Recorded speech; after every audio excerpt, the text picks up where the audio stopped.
नमस्कार दोस्तों, मैं अनिल कुमार शर्मा आपका स्वागत करता हूं Anil Sharma GB YouTube channel पर। अगर आप मेरे इस चैनल अनिल शर्मा जीबी पर पहली बार विजिट कर रहे हो तो आपसे आग्रह है कि आप मेरे इस चैनल अनिल शर्मा जीबी को सब्सक्राइब कर लें, ताकि मेरे द्वारा जो भी वीडियो बनाई जाए उसका नोटिफिकेशन आपके पास सबसे पहले पहुंचे और आप मेरे वीडियो को देख सकें। तो दोस्तों, आज मैं पुनः उपस्थित हूँ और मन थोड़ा गमगीन भी है कि आज प्राप्त सूचना के अनुसार एक शिक्षक की मौत जो है लू लगने के कारण हो गई। वहीं एक सूचना और प्राप्त हो रही है कि विद्यालय से लौटते वक्त एक शिक्षक की जो है दुर्घटना में मौत हो गई। तो आखिर इन सारे मौतों का जिम्मेवार जो है कौन है? आप सभी जानते हैं कि इसके पूर्व लाख जो है शिक्षकों द्वारा यह मांग की जाती रही कि इतनी ठंड के मौसम में जो है विद्यालय को बंद कर दिया जाए, लेकिन शिक्षा विभाग बिल्कुल जो है इस पर सोचना तो दूर, अपने अड़ियल रवैये के कारण जो है ठंड के मौसम में भी विद्यालय जो है चलता रहा और बहुत सारे बच्चों की जो है उस समय मौत भी हो गई थी और बहुत सारे बच्चे जो है बीमार भी पड़े थे। ठीक उसी तरह से इतनी चिलचिलाती धूप में शिक्षक और मिशन दक्ष में नामांकित बच्चे आ रहे हैं, तो क्या उनको इस गर्मी से उनके स्वास्थ्य पर बुरा प्रभाव नहीं पड़ रहा है? ये सोचने वाली बात है। यह जरूरी नहीं है कि मिशन दक्ष में जो नामांकित बच्चे हैं वे जो है 4 व्हीलर से आ रहे हैं, उन्हें जो है धूप जो है नहीं लग रहा है, वे धूप से सुरक्षित है। ऐसा भी नहीं है कि जो बच्चे मिशन दक्ष के तहत या अन्य बच्चे जो है 8 से 10 विद्यालय में पढ़ने के लिए आ रहे हैं, उनका घर जो है विद्यालय से बिल्कुल नज़दीक है। वह जैसे ही मध्याह्न भोजन करने के बाद 10 बजे विद्यालय से अपने घर जाएंगे, उनको अपने घर पहुंचने में जो है बहुत कम समय लगेगा। और इस बात की क्या गारंटी है कि 10 बजे के बाद चिलचिलाती धूप में जो बच्चे जा रहे हैं उनके स्वास्थ्य पर इसका बुरा प्रभाव न पड़े? साथ ही साथ जो भी शिक्षक हैं उनके बारे में भी सोचना चाहिए कि वे शिक्षक जो है काफ़ी दूर से विद्यालय में आ रहे हैं, वे अपने इस कार्य को जो है अपनी ड्यूटी समझ रहे हैं। कहीं भी किसी भी विद्यालय में सभी शिक्षक जो है समय से पहुंच रहे हैं, लेकिन मध्याह्न भोजन करने के बाद जब 10 बजे के बाद शिक्षक अपने घर लौट रहे हैं तो उन्हें सामना करना पड़ रहा है इस चिलचिलाती धूप में लू का। और उनके मन में यह बात जो है हमेशा, और इस बात को लेकर के वो हमेशा तनाव में रह रहे हैं कि कहीं हमारा स्वास्थ्य जो है खराब न हो जाए। और इसी का जो है जीता जागता उदाहरण आज एक शिक्षक है जो कि विद्यालय आने के क्रम में उनको जो है लू लग गई और विद्यालय में ही उनकी मौत हो गई।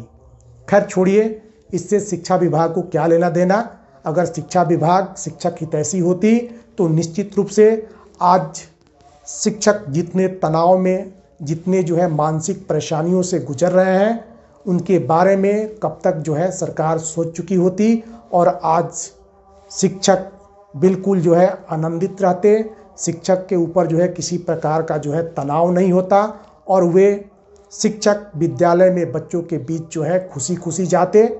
लेकिन आप कल्पना कीजिए, जब किसी भी राज्य का शिक्षक जब तनाव में जिएगा, मानसिक परेशानियों से हमेशा जूझता रहेगा, क्या वहाँ के बच्चे को जो है गुणवत्तापूर्ण शिक्षा दी जा सकती है?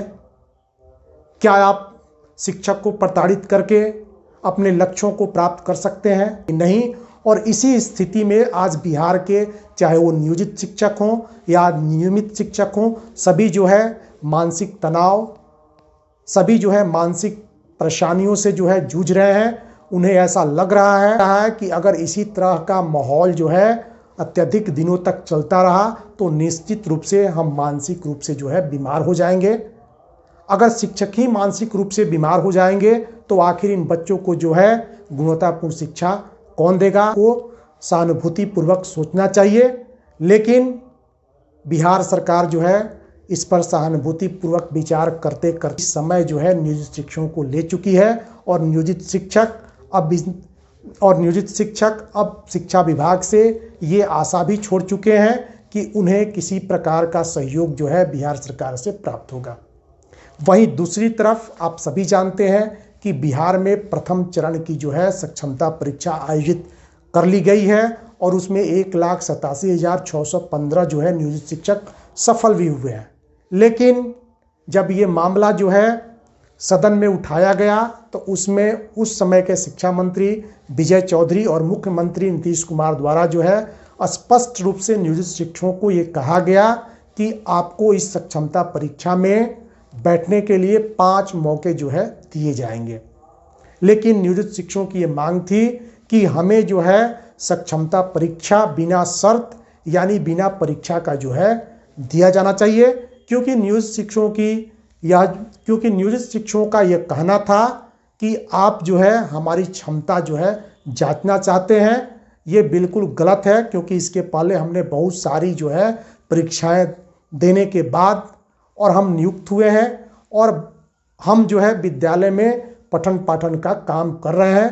अब आप जो है इस अवस्था में आप जो है परीक्षा लेने की बात कर रहे हैं, जब नियोजित शिक्षकों की अवस्था जो है 40 साल 45 साल 50 साल के आसपास हो गई है, तो क्या ये शिक्षक जो है इस समय परीक्षा देने में जो है हिचकेंगे नहीं, क्योंकि उनका जो है पठन पाठन से जो है बिल्कुल संबंध जो है टूट चुका है और वे एक निर्धारित सिलेबस में जो है बंध करके रह गए हैं।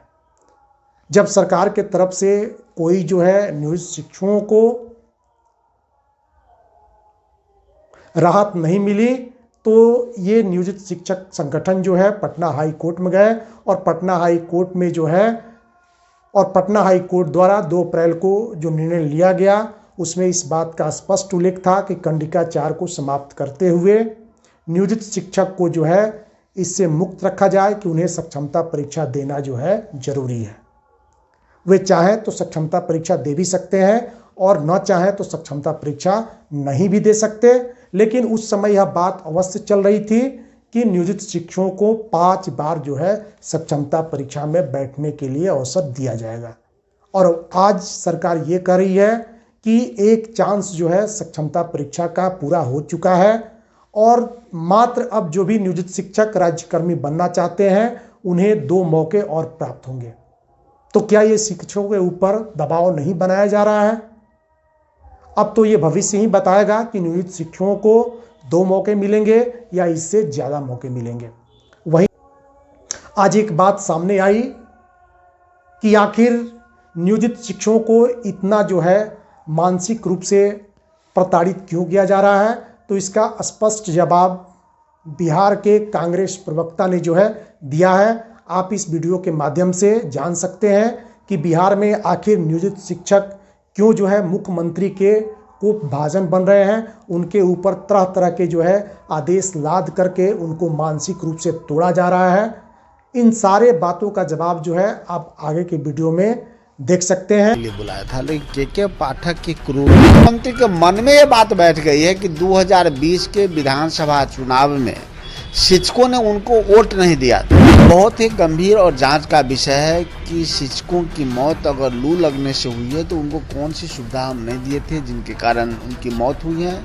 सर्वप्रथम उसकी जांच हो। मुख्यमंत्री को तो सोचना पड़ेगा किन कारणों से 3-3 महीने से विश्वविद्यालय के खाते सील किए गए हैं। इस बीच में कई शिक्षक रिटायर किए, छुट्टी नहीं होने के कारण लगातार शिक्षकों में आक्रोश और ऐसे में कई सारे शिक्षक आक्रोशित नजर आ रहे हैं। इसी बीच तस्वीर सामने लगातार निकल के आ रही है जहां शिक्षकों की मौत होते हुए नजर आ रही है तो वहीं छात्र बीमार होते हुए नजर आ रहे हैं। देखिए जिस तरीके से कमजोर बच्चे उनको यह साफ शिक्षा विभाग के द्वारा के पाठक के द्वारा कहा गया है कि उनको आना होगा और ऐसे में शिक्षकों को भी आना होगा और 8 से 10 बजे तक पढ़ाना होगा। तमाम अनेक मुद्दों पर चर्चा करेंगे। हमारे साथ बात करने के लिए कांग्रेस प्रवक्ता राजेश राठौर है। राजेश राठौर जी, बिहार में गर्मी काफी तेज देखने को मिल रही है, गिर रही है। ऐसे में छात्र छात्राओं को जो कमजोर खासकर छात्र छात्रा उनको बुलाया गया है स्कूल और शिक्षकों को भी साथ में बुलाया गया। कहा गया है कि पढ़ाना होगा शिक्षकों को और जो कमजोर छात्र छात्रा है उनको पढ़ने आना होगा। कैसे देखते हैं? देखिए के पाठक को मुझे लगता है कि नीतीश कुमार जी शिक्षा व्यवस्था में सुधार के लिए बुलाया था, लेकिन के पाठक की क्रूरता शिक्षा व्यवस्था के चौपट करने की ओर ले जा रहा है। शिक्षक भी चाहते हैं पढ़ाए, छात्र भी चाहता है पढ़े। हालांकि बचपन में किसी को पढ़ने का मन नहीं करता है, खेलने का मन करता है, लेकिन उसी में पढ़ाई अच्छी हो तो अच्छी बात है। लेकिन अब तक दुखी इस बात की है कि के पाठक की क्रूरता, के पाठक के अडिगपन, के पाठक के अव्यवहारिक होना, के पाठक से और राजभवन में टकराहट, के पाठक से शिक्षा मंत्री की टकराहट, आज तक हमको लगता है कि शिक्षा मंत्री बिहार के जो हैं वो डर से के पाठक से बात नहीं कर रहे हैं। देखिए के पाठक को मुझे लगता है कि नीतीश कुमार जी शिक्षा व्यवस्था में सुधार के लिए बुलाया था, लेकिन के पाठक की क्रूरता, मुख्यमंत्री चाहते हैं कि शिक्षकों का प्रताड़ना हो, इसलिए मुख्यमंत्री के मन में ये बात बैठ गई है कि 2020 के विधानसभा चुनाव में शिक्षकों ने उनको वोट नहीं दिया था, इस कारण उनको हम प्रताड़ित करते रहे। तो माननीय मुख्यमंत्री को समझना चाहिए कि शिक्षक से हमें शिक्षा व्यवस्था सुधरवाना है, न कि बदला सधवाना है। तो माननीय मुख्यमंत्री से आज भी आग्रह करेंगे कि उनका दिमाग अगर संतुलित है, अगर उनका दिमाग 4000 सीट लोकसभा में जिताने की ओर नहीं है, तो एक बार शिक्षा व्यवस्था पर शिक्षा मंत्री के पाठक गवर्नर साहब के साथ बैठ के शिक्षा व्यवस्था में जो अराजकता है उसको दूर करने का प्रयास करें। लेकिन मुझे लगता है मुख्यमंत्री का उद्देश्य शिक्षा व्यवस्था के अराजकता को दूर करना नहीं है, शिक्षकों से बदला लेना है। और मुझे आशा है कि आप समझ गए होंगे कि आखिर शिक्षा विभाग जो है इस तरह का फरमान जो है बार बार क्यों जारी कर रहा है, जिससे नियोजित शिक्षक या अन्य शिक्षकों की जो है परेशानियां बढ़ती जा रही है। तो दोस्तों, आशा करता हूं कि आज की ये वीडियो आपको अच्छी लगी होगी। अगर आपको ये वीडियो अच्छी लगी हो तो निश्चित रूप से आप इस वीडियो पर अधिक से अधिक लाइक कीजिए, कमेंट कीजिए और शेयर कीजिए। फिर मिलते हैं किसी दूसरे वीडियो में, तब तक के लिए नमस्कार।